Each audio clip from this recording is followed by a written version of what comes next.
From this property's early history as the site of an amusement park, Lernerville Speedway has always brought joy and excitement to Pennsylvania residents.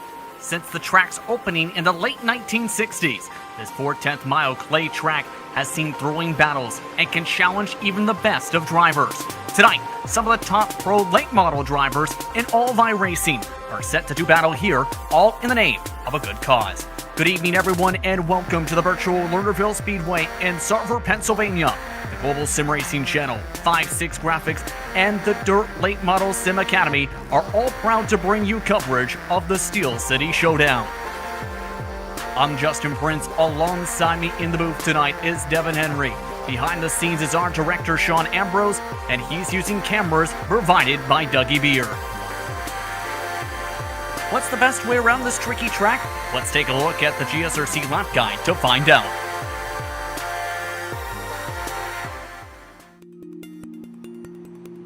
Welcome to Lernerville Speedway, a staple in the Pennsylvania dirt track racing scene. For over 50 years, Lernerville Speedway has hosted sprint cars, late models, and modifieds on a weekly basis with annual visits from the world of outlaws. Located 30 minutes north of Pittsburgh in the tiny town of Sarver, Lernerville is known for its high speeds and the unique 4/10 mile layout. When a driver first rolls out onto the track at Lernerville, they might ask, where'd the wall go? The only barrier at this track separates fans from the action down the front straight. It's a short one. That makes Lernerville particularly challenging for those who like to ride around on the cushion, while the top side can help keep the speeds up and provide momentous runs. If you drop your right rear, probably off staring at the trees. Well, the layout at Lernerville is also asymmetrical, creating 4 very different corners, and as a result, the back straights never really actually straight. Turn 3 can be especially deceiving. It's got a wide, sweeping entrance, but buyer beware. Turn 4 cuts hard, and that wall we talked about, it'll still come out and bite you.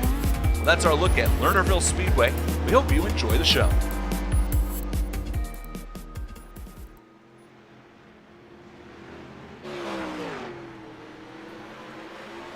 That was a look at your GSRC lap guide for the best way around Lernerville Speedway. Now let's bring my broadcast partner tonight in Devin Henry with vast amounts of experience across not only real world as an esports reporter, high school, college, and pro reporter with Sports 360 Arizona, but as well one of the top dirt racing announcers in all of the service. Devin, what can you tell us based on your experience on Lernerville Speedway tonight? Well, thanks, Justin. This is probably the most fun track on iRacing. Well, let me explain. To watch, maybe not always to race. This 4/10 mile clay dirt oval, which opened back in 1967, is the latest dirt track added to the iRacing platform. And also, it's the only track in real life to run 410 sprint cars, super late models, and big block modifieds every single week. This is a big, historic track. 9 degrees of banking in the turns, and probably the most iconic part of this track is that there's nowhere to go when you might slide just a little bit too much. Main thing that these drivers are going to be focusing on all night long is keeping all 4 wheels on the track. That's going to be essentially difficult. Multiple drivers in final practice have been slipping and sliding off this circuit so far. Now let's take a look at your One9 Motorsports race details for the Steel City Showdown this evening. These drivers will be running with the 358 dirt late models. That's the pro late models here on the iRacing service. Open setups for tonight. It should be competitive in terms of the speeds, especially for the 40-lap A main. And as you can see in the final detail, cash prizes, Devin, for the top 5 finishers this evening.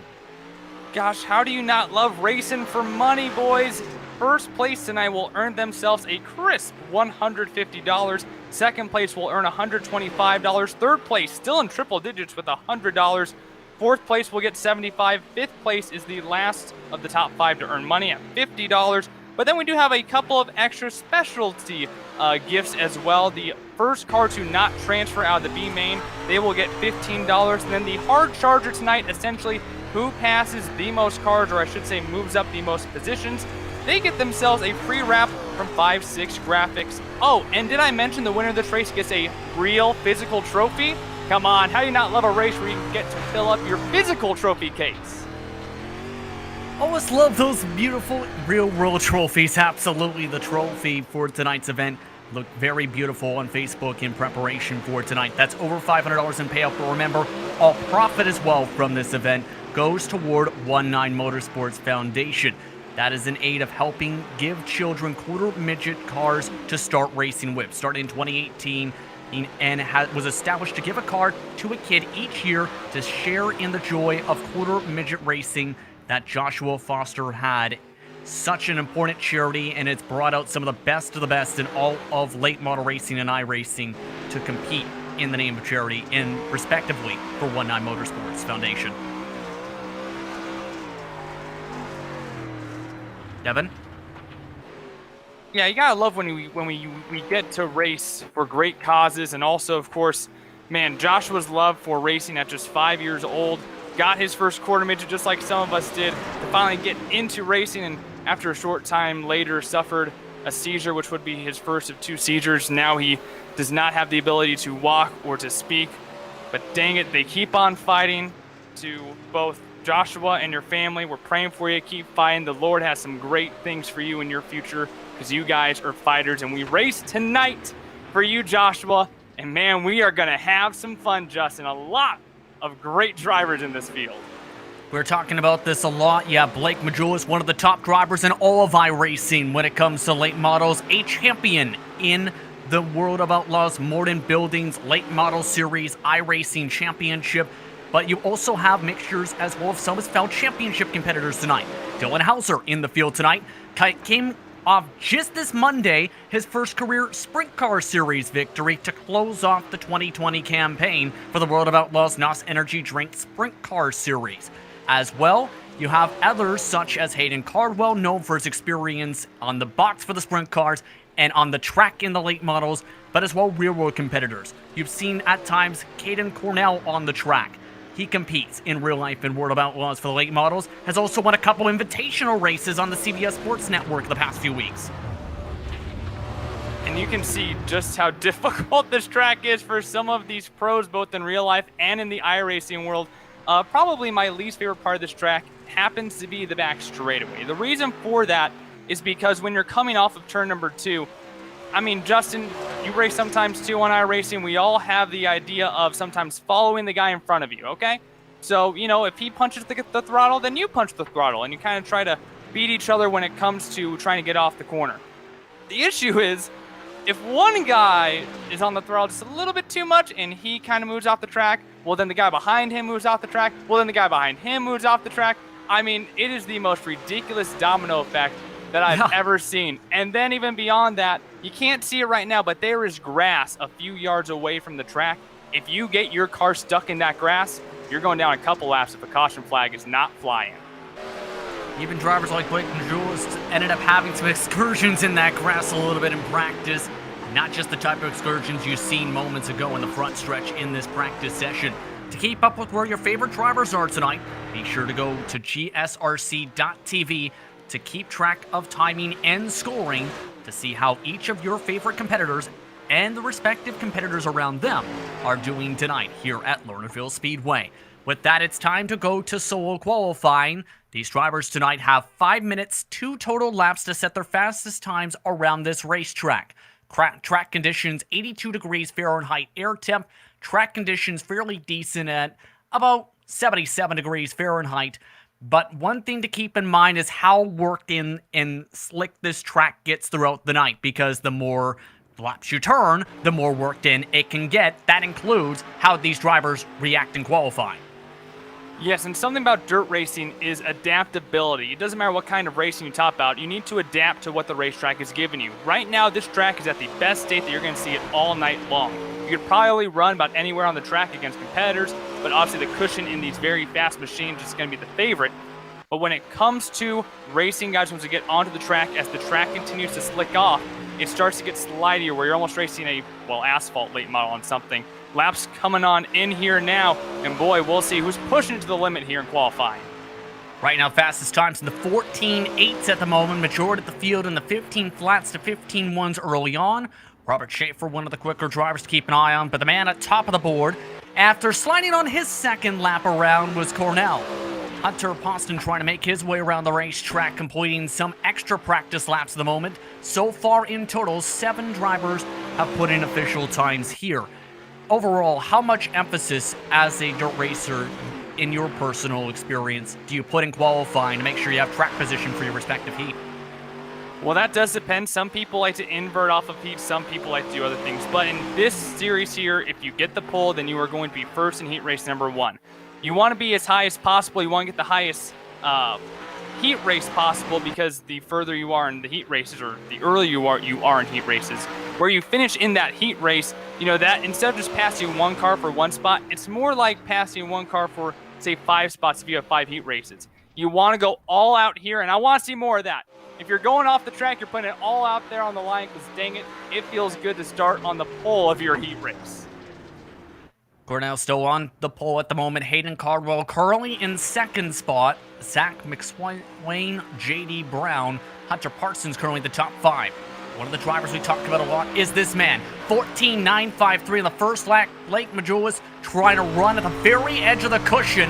Keeping a little bit of space, though, compared to what he was trying in practice to make sure he doesn't go over the top of the edge of that cushion. Second lap of 14.876. Not enough to move him higher than 4th. Only 1,000th of a second gain there. But boy, these guys are putting it out there. As you see, Cardwell go all the way back into the wall. Yeah, there's a wall back there. That does hurt. Now we're taking a look at Mason Crawford here completing his lap. Crawford, one of the final drivers to record times, in 11th at the moment. Overall, though, bottom half of the field in qualifying for the 32 machine. Of note, Dylan Hauser also completed his 2 laps to move up inside the top 5. Michael Foster also making his way around for practice laps here. About 2 minutes or so until the green flag flies for the first heat race of the night tonight. As these drivers work in this track, one thing to keep in mind, whatever is done here in qualifying does carry over to the heat races. That's why you see in some cases the tire tracks pop out here on the racetrack here at Lernerville. So many of these competitors are taking this opportunity here, Devin, to put in that extra work for this track for when the green flag flies in the heat to make sure that cushion's completely slickened in. Yeah, and it depends. Sometimes you don't want that cushion slick, because what ends up happening is on a regular track, say you're at the dirt track at Charlotte, when you overshoot your corner a little bit and it's a little slick, you bang off the wall. The great things about the late models, the UMP modifieds, and the street stocks is you got fenders. You just kind of bounce off it real quick.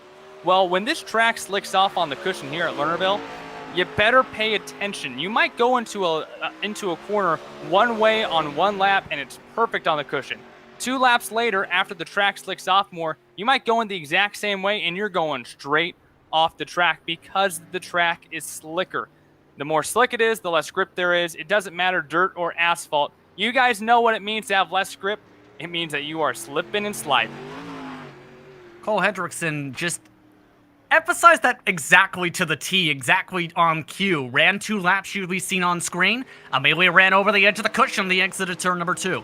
Overall, though, what type of racing do you expect here for tonight's action when the heats get underway tonight? Well, these super modifieds are just so dang quick. I'm thinking that we're going to see a fight for real estate on the outside, as treacherous as it is. But you know what that means? That means that as the track gets more and more worn out on the top, the bottom will become the faster line. And with how just fidgety these cars are sometimes, who can adapt the best? First of all, running that cushion well, and then let's say in the A main, it's going to be a long race. Who's going to be able to make that move to the inside at the right time and take advantage? We're about to find out how these drivers take advantage of the circuit for heat race number 1. Let's take a look at your starting grid. Caden Cornell starts on the pole. Blake Majulis starts in second in heat race number 1. J. Brown in third, with Jonathan Coombs in the 4th position. Zachary Trunkhill, Jared Molsky, alongside them is Corey Colzer, rounding out the 7 drivers in heat race number 1. Tonight's heat details are brought to you as well by Dirt Late Model Sim Academy. In total, 7 competitors for the first heat race tonight, but 10 laps is the distance. Top 3 move on to the main, and keep this in mind here too, Devin. Yellow flags are on for these heats. Yeah, and at a track like this is a small half mile is what you call it. It's a 4/10 of a mile track, 1/5 of a mile, whatever. Do math. 2/5 of a mile, whatever. I can't do math. But What that means, when you have to go, say, 3 caution laps when a caution happens? I mean, half of your heat race can be taken out by 1 caution. You're going to see the intensity ramp up if that happens to be the case in any of these heat races. Who are some of the drivers you're keeping an eye on in this first heat race? Well, obviously, you got to watch out for some of the pros, but obviously here in heat race number 1, the guy who was fastest in qualifying, Caden Cornell, it's hard to catch guys who are fast. Yes, racing logic. And when they start on the pole, that makes it even more difficult. But hey, Blake Majulis there sitting in second too. This is going to be a tough front row for any of the other 5 competitors behind them to catch up to and pass in just 10 laps. We're racing for a good cause tonight. Once again, all profit goes to One9 Motorsports Foundation. These competitors are all set to battle on the track tonight in the name of charity. For Cornell, he'll be the control car. Tries for Black Diamond on iRacing. He'll start alongside a Swindell Speed Lab machine. Green flag is out. We're underway for heat race number 1. Good launch for the 50. Majulis tries to go for the slide to the bottom of the racetrack. Tries to slide up to the cushion. Crossover back to retake the lead as Cornell. And there's a great amount of moisture in the track right now. That slide job, that's the easiest it's going to be all night long. And already these two are trying to separate themselves from the field. Another slide job here. Majulis tries to slide up to the top. Crossover back from Cornell once again. Drag race back down the back straightaway. Cornell to the middle line. Back up to the cushion. Majulis goes for the cross back. Bit of a bump and a squeeze as Cornell leads by a couple 1/1000th of a second at the stripe.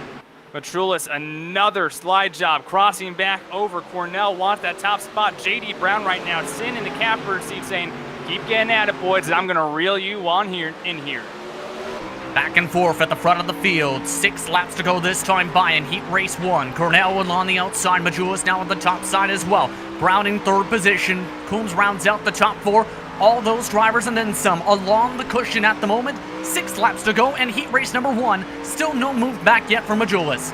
Top 3 transfer. J.D. Brown in that 3rd spot. Starting to separate from Jonathan Coombs in the 4th spot. Another slide job. But Julius that time threw it in big time and crosses back over again. It's Kane Cornell still your leader. Bit of a bobble that time on the entry for Cornell. Back up to the cushion once more. Majulis again with the crossover. Tries to give him the squeeze back in 3 and 4. Majulis to the bottom of the track once again. Slides up to the cushion. Nearly contact. Once again back and forth. Cornell just barely finished second on that lap. 3 laps to go in heat race 1, and Brown has joined the fun, making your 3 wide to the front as Majulis goes for the slide in 3. Hello, boys, says J.D. Brown right on the rear bumper of Cornell. It's a 3-way battle here, coming down to the very wire. We might even have some lap traffic. This one's already interesting enough, Justin. And Majulis with an air crossover. This time bobbles his way back to the cushion. 2 laps to go. Contact for the lead. Cornell has to bobble. Majulis able to keep it forward. Separates out by a car length and a half. Now the top 3 all under a blanket, and Coombs is now slowly closing back on in. 1.5 to go. Majulis trying to take away heat race number 1 off of turn 4. Here comes the white flag as even the battle for the transfer spot might heat up. 1 to go for heat race 1. Cornell, can he try and take the overall pole, or will he have to start from the top 5 later on tonight? Majulis goes to the bottom for the defense. Cornell stays on the cushion. Majulis the slide. Checker flag is out. Blake Majulis wins heat race 1. Cornell in 2nd spot. J.D. Brown rounds out the top 3. Coombs, Trunkhill, Kussler, along with Molsky will all have to go through the alphabet tonight.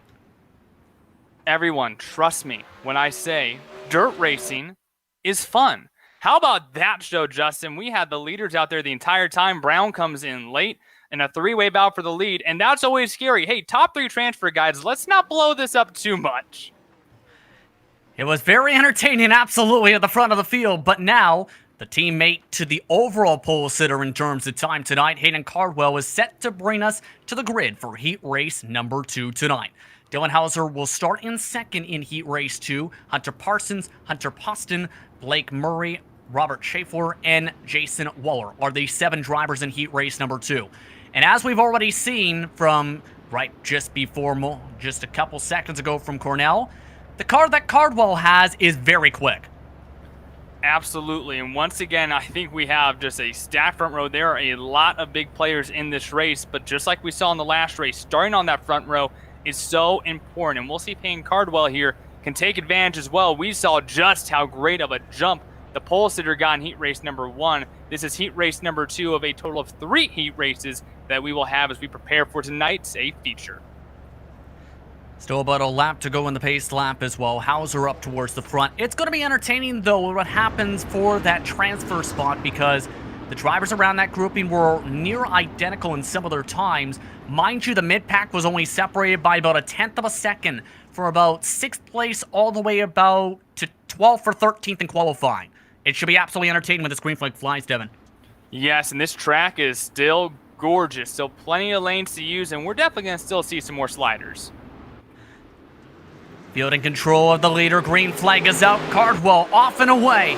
Slides already up towards the top line. Back towards the bottom side. Hauser trying to go to the middle line on quarter exit. Slides too much. Cardwell leads coming out of turn number 2. Top 3 all single file on the outside.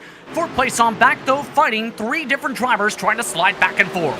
And boy, Hunter Parsons loves seeing what's going on in his virtual rear view mirrors. He's trying to run away. Top 3 transfer as Schaefer and Murray are sliding back and forth. Right now, just in the top 3, just checking on out. Of note, Blake Murray just nearly slid his way off the racetrack, but the leader still all single filed out. 7 laps to go in heat race 2 this time by. Hauser, though, was the quickest driver last time by. Blake Murray, we talked about him sliding off the edge of the cushion, got shuffled back for about 4th to 6th with that one mistake we were just mentioning. Schaefer out in front of this pack here, including Poston and Murray behind them. And yeah, it gets tougher and tougher from here on out. And where do you start to go, okay, I just need to pick my way through here just to get spots in the consolation race? Or hey, do you still think you have a chance to just put the hammer down and try to run and catch up that top 3? Because right now, Parsons is gone. Up towards the front, though, Parsons is still about 5-6 car lengths behind the battle up front. Past couple times by, Hauser's been the quicker of the 2. Cardwell still keeping momentum, but Hauser's been able to gain some time right in the middle of 3 and 4 along this cushion. Keep up with the slide, able to keep a little bit more throttle in right until the corner exit. Coming up now, 4 to go, and you can see in turns 3 and 4 how the top is starting to slick off, but right now it's obvious Cartwell is just higher up on the cushion. He's getting more speed. These engines pack such a punch. That little bit extra height that he has in the corners is helping him out as he's trying to move away here as we're down to 3 to go. Coming out of 2 laps to go, Cardwell still looking to try and hold on to the outside front row for the feature race tonight. Bobbing around once again past the flag stand. Last time by, Hauser at a 14.9, making a 15 flat, and now he's sliding off the track. Miss falls back off to 3rd position, able to fly right back onto the circuit to move into the bubble spot. Boy, just trying to push it, maybe a little too much off the track again, hard into the wall off of turn 4, and he has lost that final transfer spot. White flag is out. Hauser is demolished now at the back part of the field. Hayden Cardwell, with a massive gap, nearly clips the grass, still is able to run out of fuel at the line. Hunter Parsons comes away with the heat race win. What in the world just happened as Poston is the final transfer car? Never give up. Hunter Parsons, who was about half a second behind 2nd place, ends up winning that race. Oh my goodness. Yes, something had to have happened on that exit right there because he came to a dead stop for a good second. The drivers, though, will have to go through the alphabet. Murray, Schaefer, Hauser, and Waller. Big, tough break for Hauser, but the 7 drivers in Heat Race 3, Zach McSwain, Mason Crawford, along with them, Travis Stilljohn, along with Cole Hendrickson, Jeremy Parker, and Michael Foster, along with scheduled to be the 42 of Adam Homerding, but not able to make it to tonight's event. Very competitive grouping once again, but one of the storylines to talk about is the man who's starting in 3rd in this heat in Storion. One of the owners and instructors of DLMSA. Those drivers are very competitive in teaching young up-and-comers on iRacing how to race in the dirt late models. Gotta love pieces like this. There's a lot of them out there, but some of them just do a great job at teaching dirt racing. It's so unique, and even one of the hardest parts of dirt racing is that the UMP Modified, the Street Stock, the Sprint Car, and the late models are all so very different. A great job just taking one piece, and hey, we get to see some of that here tonight, and only 5 cars in this heat race, so that means we might even get us a bigger scrap trying to get into that 3rd spot that right now is owned by Storion. Keep in mind, this is going to be very competitive here. McSwain from Select Simsport, one of the top teams in iRacing when it comes to sim racing, already trading a bit of pain in turn 2 with Mason Crawford from Black Diamond. It's been a battle amongst those two teams as well as Swindell Speed Lab so far tonight. We talk about Black Diamond. Mostly everyone who made it to the starting grid in this heat is a part of that organization, except for McSwain. And we talk about how great some of these drivers are who are racing tonight. We got pros, we got guys who train pros. We got a little bit of everything here tonight. Your expectations for heat race number 3 and what we've seen so far with some of these tough battles. Track still looks gorgeous. Use it all up, boys, because you got all of it to your advantage. The one thing I know about every single racer in the world, I will use everything given to me. These guys are going to do just the same as that green flag is about ready to wave. All the drivers just about set to hit the loud pedal as the green flag is out. We're underway and already contact for second. Crawford able to straighten it out. Third spot also gets hit. Story on with a bit of over rotation moves to the bottom side as they all work their way back down the back straightaway. Crawford moves to second. Story on to third spot. Hendrickson quickly to fourth. Great jump for McSwain. Just flew away from the rest of this pack as Crawford now tries to put on a chase, but Storyhand still has Hendrickson right behind him. Around with a little bit too much rotation, loses about a half a car length down the back straightaway, still coming up to just past 2 completed laps in heat race number 2. All drivers back along the top line. McSwain, the fastest driver of the racetrack last time by for Select Simsport. Everyone just lined up around the outside right now, trying to rip the lip across 3 and 4. You gotta wonder, eventually you're gonna get sick of it, right? So when do you start to move lines? You can't pass someone who's running the exact same line that you are. Just keeping an eye right now on Crawford and co. as Crawford is moving in quickly. Was a 10th quicker last time by. Back along the front straightaway, back to turn 1 and 2. Coming to halfway in heat race number 3 next time by. Another 10th eaten up by the 16. Closing in, trying to put the hook on that rear bumper, trying to hunt the prey as we just move into halfway. He's still got plenty of time. Hit the marks, just keep on racing. Whatever you're doing right now, you're doing it right. And here's the slide job. Massive slide all the way through the grass and then some. Crossover back for McSwain to retake the lead. Crawford goes back for the slide again in 1 and 2. Back up to the cushion, nearly over-rotates. Once again, McSwain moves right by him down the back straightaway. McSwain back up to the cushion. Another slide by Crawford. Nearly sends it over top the cushion against McSwain again crosses over. Some of that over-rotation, some of that aiming for the grass is simply knowing that there's no wall to catch you there. Almost goes over the edge of the cushion. Storyhand is now right on the rear fender of Mason Crawford. Going for the slide to take away second. Story on, back and forth with Crawford. 2 laps to go in heat race 3. Contact! Damage to the back end of Crawford. Crawford moves up to the cushion. Does that get him back to second? Looks like for the time being, yes. Will Storyhan go for the center of the question? White flag is out this time by Devon. Great save by Storyhan, but hey, remember, don't push it too hard. Top 3 still transfer. Right now, Zach McSwain knows he's got room, so he's trying different lines. Last chance, probably. Can't land the slide job. McSwain with a decent margin of almost 2 seconds takes away heat race number 3's victory. Crawford in second. Storyhan holds on to the 3rd position. Hendrickson and Parker will have to go through the alphabet. Other drivers scheduled to make the start, and Foster and Horwardine did not make it to the grid. But with that, these drivers now getting a chance to take a bit of a deep breath here for tonight's action. What has been a very competitive start to the racing, Devon. Absolutely. They're just going boom, boom, boom. There was absolute action throughout all 3 of those heat races. Now a chance, okay, let's go back out. Let's check out how the track is doing.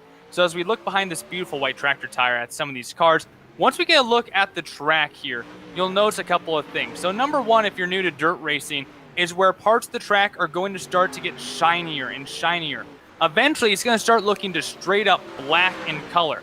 So what's happening there, if you were to go in real life and go and touch that, preferably not while a car's going over it because it could be hot and you could get your hand ran over. But if you put your hand on that, it essentially feels like concrete, slick concrete. And so as more cars continue to run on this, the more difficult it becomes to race it. You slide more. And now here's something that people don't understand about how much a track changes in dirt racing. We saw how much the track changed in just 10 laps of a heat race. Well, how about this, Justin? 20 cars, 40 laps, 600 laps on this dirt that changes a track state. That's going to be absolutely massive as the night progresses. And one thing to note, we mentioned there being the alphabet for tonight. With the amount of drivers for tonight's field, everybody, yes, everybody, ends up in turn making it to tonight's feature race. No C or B main for tonight's competition. But to remind you once again, tonight's feature race distance, 40 laps once more. Drivers have 40 total minutes to do so. And what has already been, as you mentioned, very worked in. Here are the details once again. Remember, fighting for cash prizes amongst that top 5. And of course, as we talked about, that real world trophy with a chance to put it wherever you want. Where would you put that trophy, Devin, if you won it? Boy, I tell you what, I don't have a trophy case because I'm a loser, so I'm probably going to go in my room somewhere. I got a shelf. I'll put it next to some of my high school awards maybe. That's the closest thing I have to a trophy, because this is a big deal, because $150 is good enough. Then you're going to get a trophy shipped to you as well. And hey, if you can beat some of these big names that you got here tonight, I tell you what, you're going to remember that trophy when you look at it every morning. And remember, too, the hard charger will get a free wrap from 5-6 Graphics, a design company which designs paint schemes for respective iRacing drivers and teams. They'll get a chance to have a nice, sparkly-looking race car if they're able to charge their way from the back to the front if you're some of the competitors who had some bad luck in their respective heats. Some of the top contenders, I think, for that award, maybe Robert Schaefer, Dylan Hauser definitely after his trouble, and a couple others, I think, Devin. Absolutely, and if you're Blake Madrulis, I think you're fine. I think that's probably the best looking car in the field. So you're just telling someone else, I am starting maybe not on the pole, but someone else can go ahead and win this. I don't need one. My car's already beautiful. But yes, something that you gotta have in iRacing is a beautiful wrap. And in late models, the dirt late models have a very specific tone. And man, if you can find someone who can give you that beautiful late model tone, love it. Especially love some of these designs we're seeing on the racetrack, as well as there's a massive pile-up in turn 4 and final warm-ups. A lot of these drivers really testing the boundaries of what they can do off turn 4. The matte designs look such beautiful kind of looking race cars, adding those extra bit of spec layers or the shininess you see images in the backdrop. 127, man, that's just a gorgeous machine, baby. Gorgeous machine. But man, glad to be here at Lernerville, Don Martin's Lernerville Speedway for the Street City Showdown. And of course, doing this for a great cause to help younger drivers get into a quarter midget, and also in support of Joshua Foster and his family who continue to keep on fighting. And I know plenty of great things are coming up because, man, you guys have been through so much that I can't even imagine. So keep on doing what you're doing. A little bit more on Lernerville. You mentioned that this was actually an amusement park. Very rarely does an amusement park get torn down for a racetrack. It's usually vice versa. But how about this? Also formerly a roller rink. And that's ironic because that's a place where you hit a lot of walls. And obviously there's no walls here. And this is a track that's been enlarged 3 times. For those of you dirt fans who like to race World of Outlaws 2002 on the PlayStation, really old game, I'm telling you. But if you race here at Lernerville, it is actually very different. There's actually more room on the front straightaway for you to kind of run off with. The straightaway didn't go directly to the wall, and that's something that I'm going to watch in this race. We've already seen that front straightaway wall come out and grab a couple of drivers. That front straightaway wall just comes up fast, Justin. Absolutely. It can be very tricky. I absolutely agree with you on that here. But these drivers are about to get set to take to the grid for tonight's action from Don Martin's Lernerville Speedway. For tonight's Cub race, the Steel City Showdown. Let's take a look at how they will start. As mentioned, all drivers able to make the field for tonight's feature race. 20+ grid slots. Caden Cornell, amongst the top drivers in qualifying in terms of pace, was shuffled out to 4th, for example. After all the heat races, restack the grid. As you can see, these are the qualifying times. Majulis, for example, the 4th best qualifier in speed, was able to bump his way up to the front row alongside Hunter Parsons, Zach McSwain, Cornell in the top 4, Hayden Cardwell in 5th, Mason Crawford, J.D. Brown, Hunter Poston, Travis Storion, Jonathan Coombs, rounding out the top 10 for tonight's action, Devin. Blake Murray will start off in 11th, Cole Hendrickson in 12th, Zachary Trunkhill behind them, Robert Schaefer next, and then Jeremy B. Parker, Corey Kussler, Dylan Hauser, Michael Foster, Jared Molsky, Jason Waller, and Adam Hummergy. Those are all the drivers who are all set to go for tonight's action. And good news for Adam, I think he's just about to find out here. If he's able to get on the track in the next 10 seconds, he may be able to start here. Unfortunately, everyone else is rolling off and away for tonight's pace laps. Once again, 40 laps is the feature race this evening. As mentioned, caution flags are on for this event. Your expectations of what we're about to see here when the green flag flies in just about a minute? I think we're going to see a lot of scrambling. As you look around that track, you can see just over the berm how shiny the top of the track is. It's slicking off. There's less moisture, meaning that there's less grip on the racetrack. And like I said earlier, you can't pass someone if you run the same line as them, so maybe slide jobs galore, or maybe we see a few drivers try to hunker on down to that bottom lane and make a few moves. Overall, who are your favorites tonight based on the action we've already seen so far? Well, you know, I already gave Blake Majulis the best-looking car, and so just because he's on the pole, I can't pick him for anything else. But I'm looking at that third row of Hayden Cartwell and Mason Crawford, and also right in front of them, Caden Cornell. There's a great stack right in the middle of this pack. But boy, they are going to run up through a few cars here. We're going to have an interesting race here, Justin.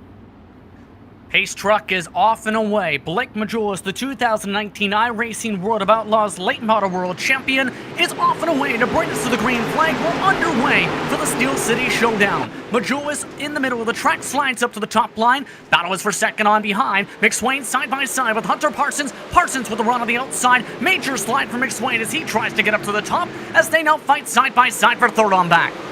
3 wide deep in the field, but now starting to single out here towards the front to the inside. Looks like Hayden Cartwell trying to make some moves on the inside of Hunter Parsons, that black and green car.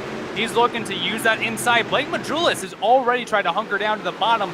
The leader right now is Black Sheep of the field, pioneering the bottom of the track. One driver over top the edge of the cushion. Hunter Parsons losing tons of spots. Able to keep it going, though. We stay green as everyone moves back up to the top line in 3 and 4 once again. Top 3 all single filed out. Up to 4th position now is Caden Cornell as the caution flag is now out. That's after one driver, and Cole Hendrickson went fully backwards on the front stretch. Boy, this track can just come out and grab you, and we are already going to have a caution here in the first 4 laps. But man, we already saw the excitement there from this group of drivers.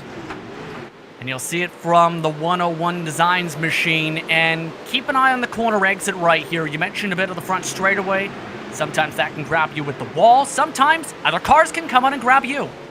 Yeah, just a case of everyone fighting for real estate. It is like a swarm of bees back there once you get back behind about 8th place. And that's just a tough issue. And I mean, these drivers already have issues because of how closely they drive here. Imagine in real life if you don't even have any mirrors. At least these guys have virtual mirrors, but yeah, that's just a case of fighting for real estate and a swarm of bees. Someone came just a little bit loose, maybe off of 4, and nothing you can do.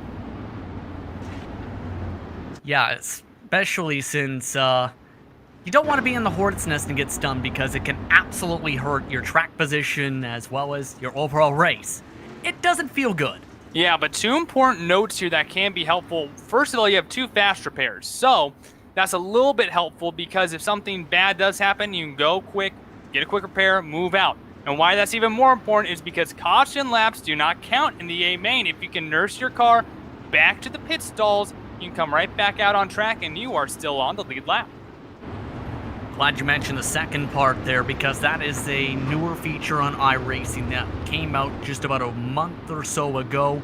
Many different series have been able to utilize it. One of the first times in GSRC we get the chance to see it in action tonight. In total, 4 green flag laps have been turned out of 40 tonight. As a result, pace truck is off. Majulis is still in control of the field. McSwain in second. Cardwell and Cornell round out the top 4. Green flags out. We're back underway. McSwain already fighting to the top line. Majulis slides to the bottom, tries to defend Cardwell as Cardwell nearly taps the left rear. Cardwell got a fantastic jump, now looking to fight for the lead. He's pioneering the bottom slide job to the lead. Majulis crosses over, but hey, for that lap, it's going to be Cardwell leading the lap. Back and forth now at the front of the field.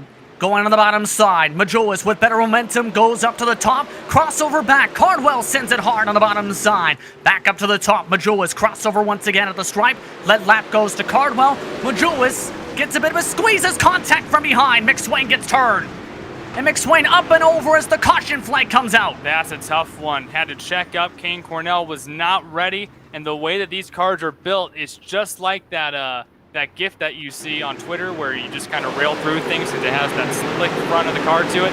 Yeah, just picks it right up and whoops, moved me out of the way, my bad, and now you're rolling over. Yeah, you've seen it, I think, especially off that front nose of Brown. Just the angle of how that left front tire lined up with the angle of how the front bumpers are just kind of lifted that car off the ground. Yeah, and we talked about how in stock car racing, as NASCAR has a race tonight, how sometimes on restarts you can pick up the rear tires a little bit. They spin their tires. Well, in this form of racing, in the dirt late models, you literally pick up the entire rear end of the car if you hit it hard enough, and there's just a classic domino effect. One person has to check up, and unfortunately here at Lernerville, that usually means you slide way up the track into someone completely unexpected. Still behind the iRacing official pace truck, with the lights still on at this moment. 7 completed total laps so far, Devin. This is such a fun racetrack, as we've talked about, and we've already had a lot of fun racing around this racetrack and the battling, though. But many competitors, mind you, remember, are still having a hard time getting their way through the field, while others already have significant amounts of damage, like Dylan Hauser, who was scored last time by in 13th. And it's only going to get worse from here as this track continues to slick off. You lose all of your grip. It's almost like the opposite of an asphalt track where you lay rubber down, okay, there's more grip. Well, in dirt racing, as you take away the moisture and you put rubber on the track, it gets slicker and harder to use and harder to race, and then you have to start using a little bit more brake, maybe a little bit more of an apex in your corner, and it just gets tougher and tougher. You can just see how black the top of the turns are. It's just black with rubber, black with slick stuff, and the cushion at a track like this can only go so far until you're over the edge. When the sprint cars were here for the iRacing World Championship a few weeks ago, they had the ability, of course, with the top wings to adjust how their downforce was that way. Anything like that for the late models tonight? No, nothing like a sprint car. A sprint car can keep you pinned down with that wing here, though. I mean, setups is important, but you can't just make an in-car adjustment and it's magic like a sprint car. Absolutely. Cardwell, off and away, looks to put on some magic tricks as the leader. Majolis in second position, contact for third position, bit of a squeeze, make it 3 wide for about 4th. Storion with the major slide, battles on the top side, big bump from behind as Crawford gives him a shot with Coombs on the bottom. Boy, McSwain was having himself a great few laps, and all of a sudden now in the Hornet's Nest as the top 3 tries to move on past. Boy, look at these guys, almost 4 wide here in turns number 1 and 2. How about Storion trying to make his way through the field into the front of this pack? Bit of contact, more drivers sliding around. One went over the top of the cushion, everyone else stays okay. Now they're bumping and leaning off each other in the middle of the pack. Bumping and banging for about 6. Hauser buoys his way past 4 cars as they go 4 wide down the back with the caution finally out and 2 more cars hard off the track. I do want to mention, though, Hunter Parsons, we saw how great of an opportunity that he got trying to get back in his heat race, ends up winning the heat race right there, got all the way up to 7th. But boy, this is just wild racing right now, and it is tough to go 4 wide at Kokomo or Eldora. It's even more difficult here. The caution flag officially is for the 18 and Jared Molsky. But right as the caution came out, they were squeezing so hard that they just got stuck together as they try to get off the throttle. Hunter Poston and Blake Murray both went hard off the track and making contact with the inside fencing right at the pit entry. Man, I want to see a little bit more give here, especially in a race where caution laps do not count. There's still 31 laps to go right now, guys. Okay, settle down a little bit. No need to push it 3 wide, 4 wide every single corner. Obviously, these guys are racers and they want every inch, where there's no consequences when it comes to your wallet or when it comes to your safety. But okay, let's calm down a little bit. Try to pick your way through the field. There's so much time left right now. Absolutely agree with you at this point. And with that time in mind, how would you play this race if you have the track position compared to the others, though, who may be still in the teens? Well, right now, these guys are just... these things have fenders, but they're not supposed to be battering rams. These guys are using the doors off these cars. And we saw Travis Storyhan just get absolutely beat up on the outside. He got hit like everywhere on the track. I'd be going to the inside. Can the inside keep up with the outside right now? How does my car fit on the inside? Oh, and by the way, while everyone's shoving each other off the track, I'm down here by myself. No one's going to hit me down here. I'd probably think the same thing at this point, but these drivers all set to go. 1 to go until the restart. 10 total completed green flag laps so far. As we get ready to get back rolling. The leader at the moment, Hayden Cardwell. Blake Majolis in second. Cornell Coombs, the top 4 officially on the racetrack at the moment. Green flag is out. Back underway. The top 3 already to the bottom line. Both of them all match the tire tracks as they move all towards the grass to the bottom. Bigger slide for Cardwell off the corner. Better momentum for Majulis coming off turn 2. Both drivers move to the top side once more. Top 3 to the top line. Crawford tries to slide for 4th.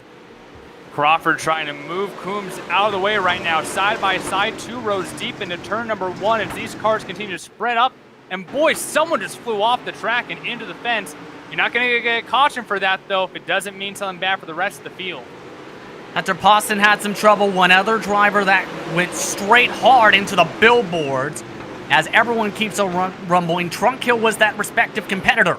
Leaders making their way down the back straightaway. Majula is separated by 2 car lengths up along the outside cushion. Cardwell tries to run away. Cornell in third. Crawford and Coombs round to the top 5. Keep an eye on the 6th place driver. That's where Dylan Hauser and co are. Cardwell is controlling the pace right now, and you see him moving down and using the bottom in 1 and 2, using the top in 3 and 4. Because he has such a great lead right now, remember, this is an open setup. Maybe he knows something that other people don't, but he's able to use the track a little bit more. You don't always see that with the leader, where they are at the mercy of what guys are doing behind them. Right now, Cardwell is taking this race by the palm of his hand, and he's saying, guys, I'm doing my own thing. Example from the sprint cars world. Brendan Roxbury changed his setup philosophy for a race, went from back half of the feature to his best run in his series' history in terms of his career. Meanwhile, Cardwell has extended the gap now to 5 car lengths, 24 green flag laps to go. Much of the top runners single file. They're 4 and 3 wide though. 8th on back. Hunter Parsons nearly got spun around, back to 3 wide off turn 2.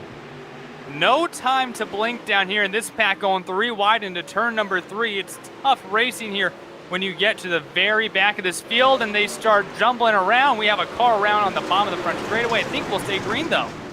That was Zach McSwain going straight to the infield. He's now done for the race. Lap traffic nearly making contact with the race leader, though. Just closed up the gap by a couple car lengths. Cardwell had to check up hard for Jason Waller, and they are stuck in thick traffic. 1 car goes off to the grass to get out of the way, but the gap goes from 5 car lengths to 1 car length. Under that, in fact, off of the front straightaway. 21 green flag laps to go with the traffic. Boy, this one's getting closer and closer. We're not even halfway yet. There's no room to start breathing at all. And right now, there's not much you can do if you're further back in the field than pick your way through. But right now, man, it's getting tight up front. Cardwell moving back to the bottom side. Majulis riding the cushion. Nearly goes over the top of the edge. Able to keep it stable, though. Side by side for third, though. Cornell trying to go back and forth with Hauser. Hauser giving a squeeze in the backdrop. Just knocked the 50 off the circuit. Cornell losing a couple more spots, gets shuffled out to about 5th spot. Caution comes out, and that may have been a saving grace after trouble for Waller. And he's lucky that wasn't worse. You can't drive that close together when the top of the track is that slicked off. Almost 2 car widths of just slick black rubber right now. And man, someone's going to slip and slide into someone else. You just can't do that this late in the race. The smooth operator ended up having trouble coming off the pit lane. This is the caution. You can see he had to come in for damage repair. One of those drivers just left the track and, wow, stopped right outside the racing groove and brought the caution. So here's the thing. Cautions are not admin cautions in this race. It is iRacing cautions. And so he did the right thing there. He stopped and waited for it to be clear. You don't want to ruin someone else's race. Unfortunately, though, he was already so far onto the track. iRacing said you're on the track and you are a stalled car, and the caution comes out. Yeah, it's a safety thing, especially if someone, say, was having trouble going out of turn 4. He'd be right in the line for potential contact. And just a couple laps ago, mind you, That was where Cornell was sent off after the contact for P4 with Dylan Hauser. And I implore you guys, even if you're not a race fan, take your VW free Beetle, go to Lernerville, and just have fun jumping off that pit exit. I mean, part of the reason why he stops there is because that is so low. You can't see the cars when you're coming off the pit exit. And so you kind of got to come up the groove and kind of take a quick look around because you can't see where these cars are. And so just a side note, doing that in the VW Beetle is just a ton of fun if you ever have spare time. Wait, VW Beetle, did you do this in real life? No, I did it with the Rallycross cars. Man, that'd be fun to do in real life. No, yeah, go on iRacing, get your VW little Beetle that does Rallycross, and I mean, you can use that as a jump. It is fun. Just private session it. It's fun. Yeah, there were some drivers in practice who were having fun with those jumps, and Hauser, mind you, at one point, used that jump to get back on the racetrack before he had the trouble in his heat race in 3 and 4. Want to go on the pace truck lights. Yeah, you have to. It can get a little bit scary, though, with the suspension. We'll see, though, how these drivers handle this start, though. 22 total green flag laps completed, 22 in the books, 18 to go. Green flag is out. Cardwell off to the bottom side. Second and third along the cushion. Already bumping into main contact. Caution coming out. 3-4 drivers spinning around. Everyone seemed to bump off the back end of Cornell, it seemed, coming off into turn number 1 there. Yeah, that's just another domino effect there. And at the very back of the pack, or about middle way through the pack, everyone gets stacked up here on the green. But how about this start again here? I mean, another great start for the leader. The top 3 move away, but you watch in the middle of the pack, middle of your screen, one car gets hit, and that leads to a bunch of guys getting rear-ended. Yeah, 2 to 3 drivers alone spun around. Crawford got popped off the front nose of somebody. And that brings us under the caution flag, and one more lap off the books. As a result, here's what happened with the 17. Boy, what do you do here? This is something where I go to my friends who don't do racing. They don't like racing, don't know racing, or think it's easy. I show them a clip like that, and I tell them, tell me how to avoid this wreck, and I will put you in a car. Sometimes, you just can't do it. You can always wrap your car in bubble wrap and hope that the bubbles popping stop the impact. Yeah, best case scenario maybe. Although with these late models, it might just pick you up anyway and then you'll start flipping. Anywho, still, these drivers lined up at the moment. Cardwell, Majulis, Hauser, Crawford in the top 4. Cornell, Schaefer, Hendrickson, Parsons rounding out the top 8. Give a bit of a shout out to the 42 machine. We talked about him missing the heat races. Just got in time to make it to the feature, was a lap down, got a wave around to the first caution flag. He's now in the top 10. How about that? Once again, never giving up. And that's what this is entirely about, the Steel City Showdown and this One9 Motorsports Foundation group. That's what it's all about, is never giving up. We saw earlier Hunter Parsons win a race for it, and now we got a driver here in the top 10. How about that? Never give up, guys. Always keep fighting. He is not your hardest charger technically at the moment. That'll be Hauser, but he is in a decent spot if he can gain a couple more positions. As everyone going up to the outside line, yes, indeed, it appears we have gone to a single file restart this time compared to the double file restarts. Everyone lined up alongside the cushion. Cardwell with the early jump. Green flag is back out. Well, regardless, still a great jump for your pole sitter, but now be a little bit more difficult to try to vie for position here. And you see a lot of cars actually on the inside, but for now, boy, right now Cardwell kind of in his own zip code as Majulis just has to put on a chase. Top 4 all running along the cushion for the most part. Cardwell still preferring the bottom line alongside the grass. 50 though, side by side. That's Cornell trying to battle back and forth with Robert Schaefer. Schaefer trying to slide along the bottom of the track in the Full Moon Garage Machine. Can't get enough rotation. Still can't get side by side on the straight with Cornell. Cardwell almost to a second advantage there last lap. They're trying to close the gap right now, but man, that's something that you just got to put into thoughts when you're making your setup. Making the car to be good enough when the track is moist, has lots of moisture, but also good enough when this track slicks off. And that's something where A lot of these guys are always going to beat someone like me when it comes to making a setup that can last 40 laps. Yeah, very dark on that cushion at the moment, or on the top of the racetrack, dried out on the middle to bottom lines. Schaefer still trying to use that bottom line to try and get clear of Cornell. Side by side again, down the back straightaway, coming up to give the squeeze, back down to the bottom side through 3 and 4. 12 laps to go this time by. Schaefer still cannot get clear to take away a top 5. Trying to get into that cash money group. $50 at stake as trouble we have for Hauser. Hauser went off the track again, falls out of the top 5 as a result. Another mistake for doing Hauser in turn 1 and 2. This was a trouble spot for him when the sprint cars came here. It's been a trouble spot tonight. And let me put that into perspective. He went from $100 to nothing right there in the matter of 3 seconds. Massive mistake. And now he'll have to try and close 2-3 car lengths to get back up into the money spot. Majul is off the track from second position, loses his gap, falls out of the top 2. Crawford able to make the move. Now Schaefer is side by side for P3. Down the front straight once again off turn 4. Majulis with the lap that time for P3, but Schaefer with the momentum. Again, Majulis off the track. Turn 2 when he is outside the top 10 now. Big issues for who was one of your race leaders earlier on. He is done for the night. He is now out of the race as a result after being one of the top contenders until this final part of the race. But the leader now, Hayden Cardwell, because of some of the mistakes from his drivers behind him, now has a 3.4 second lead with 7 laps to go. And while you would love to say, okay, calm down a little bit, you just can't do that in dirt racing. Because if you calm down and change up what you're doing a little bit, it could cause massive chaos to you, because just changing up one thing could throw you right off the track, especially here at Lernerville. And one thing that shook up because of all of that, Crawford is now in second spot, Schaefer in third position, Cornell in fourth spot, Hauser back into the money spots inside the top 5.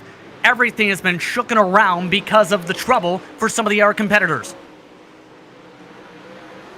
And now also throwing some lap cars into the mix makes it even more difficult. Watching off the car of J.D. Brown here, trying to move his way into a money spot. Right now he's in 6th. He is just 1 spot away from $100. Hauser slides right by the lap traffic, and the caution is out. The 18 Amolsky went straight into the outside wall off of turn 4, and now this gets interesting with 4 green flag laps to go. I'm scared, Justin. I would not want to be on this track. We've seen how aggressive they've been all race long, man. 5 to go with up to $500 in money in the top 5. Oh, man, I wouldn't want to be on the track right now, man. This is going to be a wild finish.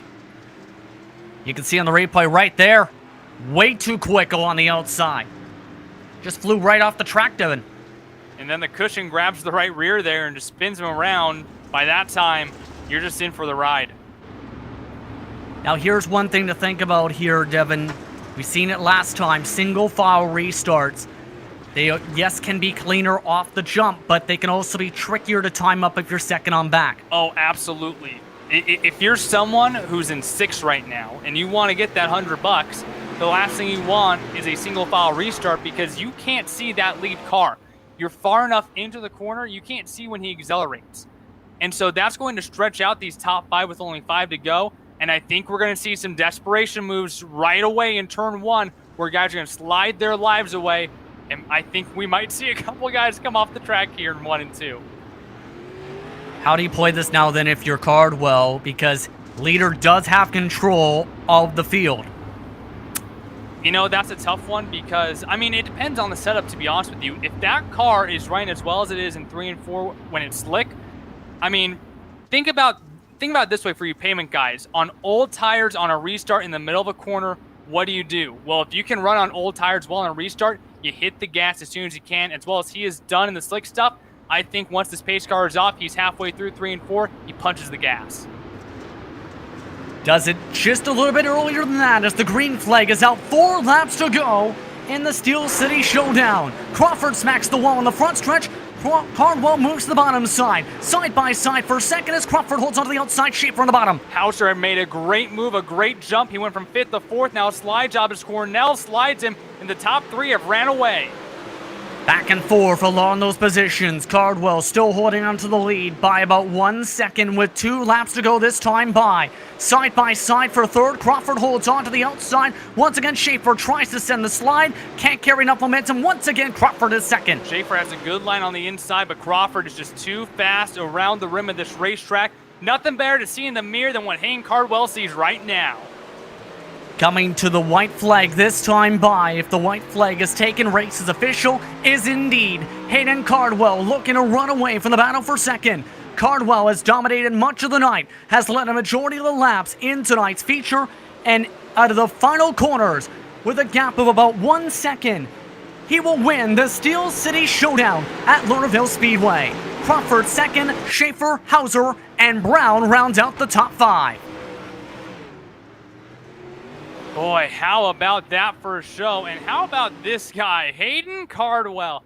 Not only did he put himself out early, had a slew of cautions, but great jumps every single time. And he was the guy up front who experimented the most too.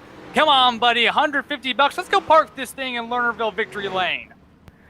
And this is a guy with a ton of experience in this car. Remember, back to earlier this year, he won the Schaefer's Oil Spring Fling at the dirt track at Charlotte, and is one of the drivers who are ones to watch for the World Championship later on this month and later on this summer, in fact, Devin. Well-deserved victory.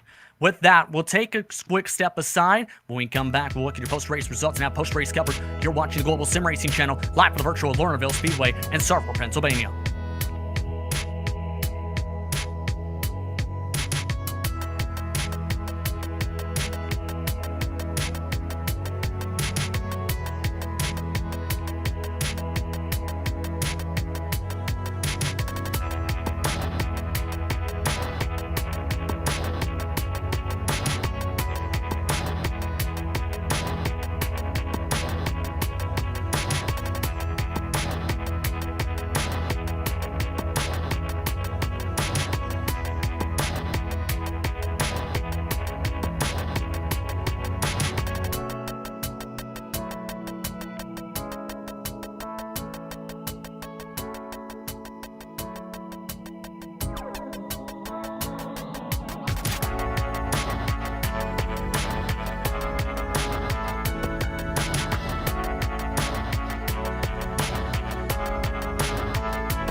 Welcome back, everyone, to the virtual Lernerville Speedway for tonight's coverage of the Steel City Showdown in support of One9 Motorsports Foundation to help give children quarter midget cars to start racing with. I'd like to thank them as well as the presenting sponsors tonight as well in 5-6 Graphics and the Dirt Late Model Sim Academy for being a part of tonight's coverage in today's event. It was a fun one tonight, to say the very least, from Lernerville Speedway. Hayden Cardwell came away with the victory by 1.1 seconds over Mason Crawford to come home with the top prize of $150 and a rear world trophy. Robert Schaefer came home in third, charging up from 14th to third, while the biggest mover with a chance to get a free paint scheme from 5-6 Graphics is Dylan Hauser, who went from 17th to 4th. J.D. Brown came home in 5th. Caden Cornell, the pole sitter before the heats, got shuffled around a couple times, recovered to a 6th place finish. Cole Hendrickson recovered from a spin early on to 7th, with Travis Storion in P number 8. Hunter Parsons, Jonathan Coombs rounded out your top 10 tonight, Devin. And how about Adam Homerding coming in late and finishing out in 11th, almost got that top 10. In 12th was Hunter Poston. Corey Kusler in 13th. Jared Molsky 14th. Jason Waller in 15th. In 16th was Jeremy B. Parker. Blake Murray in 17th. Blake Matt Julis unfortunately falls all the way down to 18th after a phenomenal night. Zach McSwain, another guy who ran well tonight, finishing off in 19th. And Zachary Trunkhill, the last driver who went onto the grid. Tough night for him as well. And as we talked about, this event held for a great cause to bring awareness, and all profits from this event going to the One9 Motorsports Foundation.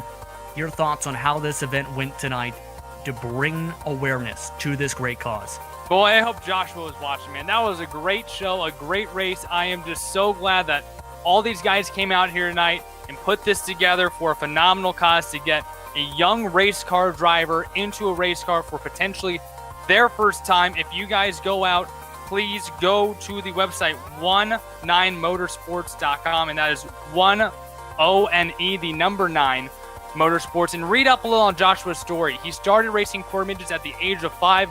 He had a buddy. They went out to the racetrack. His buddy was a little nervous. Racing's tough. And he goes up. Joshua goes, dude, you got this. At the age of 5, he was giving his buddy a pep talk. And I mean, I don't know how many other young drivers are going to get that opportunity just from this foundation right here to go and get in a race car for the first time and be able to run because of a passion and a love that Joshua found. And man, we're praying for you, buddy. You and your family, keep on fighting, man. And boy, how about this race tonight? Yeah, such an entertaining race. A couple different leaders tonight. Majulis with good runs, Cardwell with some good runs. But tonight, it's Cardwell who comes away with the victory tonight.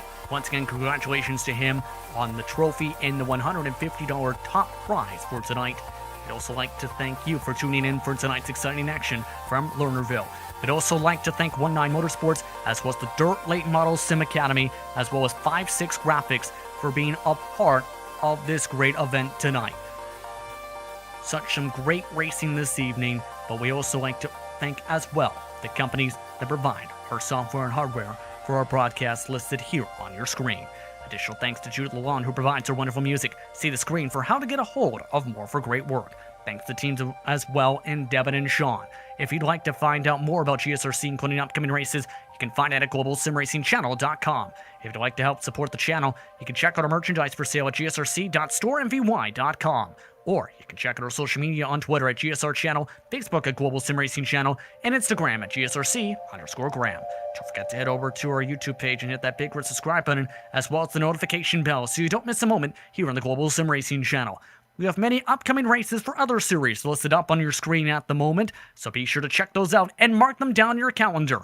Until next time, race clean, race hard, and we'll see you on the track.